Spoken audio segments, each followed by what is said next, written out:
you really want to get down is the 12-note scale. And that's in Western music, like I've said before, there's 12 notes. That's it, okay? That's the same 12 no matter what instrument you're playing. If you're playing guitar, if you're playing piano, if you're playing whatever. Now you have to memorize those 12 notes because also you want to get the 12 notes down on the guitar. And I'm going to show you how this relates to this. Very easy and simple, and you're going to get it. You just have to do just a tad of memorization, and it's not very hard because I'm going to show you how. I have the 12 notes written out on the whiteboard here. We're going to start in A, and all you have to do is just memorize the alphabet, okay, with two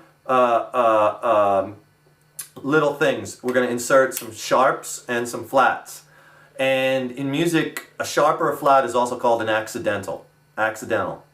So if you hear someone say something like, G is the only key with one accidental, that means there's one sharp or flat in the key of G. In this instance, in the key of G, there's one sharp, it's F sharp. And you just want to memorize the order of these 12 notes. A, B flat, B, C, C sharp, D, E flat, E, F, F sharp, G, G sharp. 12. Here's an easy way to remember it. Just think the alphabet, starting with A, and you're going to put either a sharp or a flat between every interval, except for two. If you notice, B goes straight to C. That's why those are the two I have underlined in green. B and C, see there's no B sharp or C flat. It goes right from B right to C. And E goes right to F. E, F. No F flat or for now, okay? Or no E sharp for now, okay? I'm just taking the basic theory, okay? So remember, 12 notes, start with A, do the alphabet, insert a sharp, flat on B, sharp here, flat there, sharp there, and no sharp or flat between B or C and E to F. Remember those two intervals. To memorize that order. That order is critical because the notes, the guitar is so awesome because the notes on the guitar neck are always going to appear in this order. And it's not like that per se on other instruments. That's why the guitar is so amazing, okay? That's why this order is so critical that you get this down. One thing. I'm giving you the most common terms for these. I had a question, like somebody asked, is this note called an A sharp or a B flat? Because it could be called either. It depends upon how you're using it. It depends back to the scale that you're pulling it from. It could be an A sharp, it could be a B flat. It's the same note technically. But you might see A sharp written out. Sometimes you might see B flat depending on the scale. I wasn't going to put every single combination because that'd be too confusing. So I wanted to give you the ones that you'll see the most, okay? But just know that you might going to see a D sharp. That's the same thing as an E flat. Remember, sharp is kind of up, a half step, flat is back. You go back down, you're flat, you go up, or you're going sharp. So for now, just remember A, B flat, B, C, C sharp, D, E flat, E, F, F sharp, G, and G sharp. And burn that into your brain, in my opinion. Music theory is important. And I think you're always going to be a better musician if you take the time to learn some. No, I'm not saying you have to learn and study it for years and years and years and all these abstract things, but I'm saying learn some. And take these modules that we're teaching on music theory because it's going to make you a better player, it's going to make you a better musician, it's going to allow you to speak the language of music, it's going to make it easier when you write your own songs. If that's something you want to do, it's going to make it easier when you're soloing and sound better because you're going to know where the notes are on the neck, you're going to know what notes make up each chord, you're going to know what to land on. After a while, your ear will take you to them. But you got to know this stuff and it's really going to help, and I would not steer you wrong. For this 12-note scale to work, know the 6 open strings, which you probably know as E, A, D, G, B, and E. This is our low E string, okay?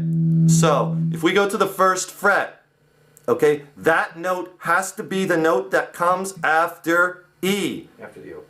After E, right? If you look on your 12-note scale, the note that comes after E is F, right? See? Then F sharp. So always I know, in that order. Always in that order. So you see, E, this has to be an F. F, then the next fret. What note comes after F?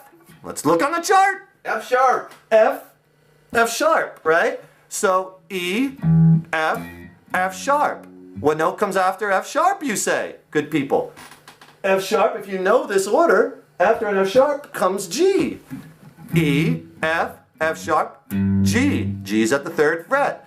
E, F, F sharp, G. The note after G, as you can see behind me, G sharp. The note after G sharp, A. 5th fret is an A. B flat. It's following the chart. Follows the chart. C, here at the 8th fret. Right? What note comes after C? Look at the chart behind me. C sharp. There's your C sharp. D, E flat, and then you're back to E. There's only 12, so the notes repeat every 12. That's your octave. Low E, 12th fret, you have 1 octave higher, 12 notes above. Same note, 12 notes up.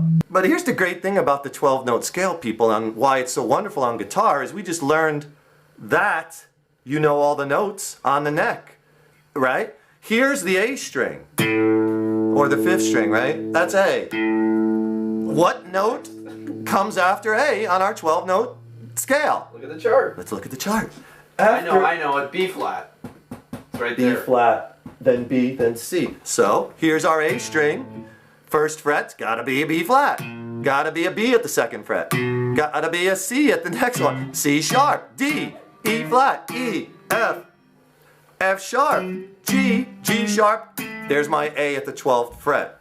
Double dot, right? Double dot, 12th fret, back to A. What can be easier than that? What a gift from the gods! Seriously, people, you learn this, you memorize this, you know every note on this thing. And it's basically the alphabet. Basically the alphabet, exactly. Basically the alphabet with some sharps and flats. And you know every note on your guitar, every one of them. And I want you to memorize this 12-note scale, and I want you to start applying it to the guitar. Start learning that once you have that 12-note scale memorized, then you'll know, well, this is my F note here, the 1st fret. This is my F sharp. This is my G, G sharp, A. Instead of third finger, 2nd fret all the time. Exactly. And that's the other thing that's so huge, is don't rely on tablature. They won't need it with us. You won't need it. And I see too many guitar players just memorizing shapes. And that's not necessarily a good idea. I mean, at first, to get a scale down, I'll show you the shape and I'll say play this shape. But you want to know, you know, like if we're playing whatever, B minor scale, you want to know you're playing a B, a C sharp, a D, E, F sharp, G, A, B. Those are those notes. But you see, if you learn tablature, you're going to learn this as 1, 2, 4, 1, 2, 4, I'm sorry, 1, 3, 4, 1, 3, 4.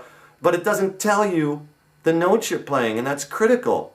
You always want to try to understand what notes you're playing and how they're related to each other. I'm playing the root, I'm playing the 2nd, the flat 3rd, or whatever your scale you're playing. You can do it. You can do it. Music theory is not that hard. We're going to break it down. So don't think music theory is some big monster ogre. No, it isn't. Okay? Anybody can remember the alphabet, right? We wouldn't steer you wrong here. So I will see you in the next module. Rock on!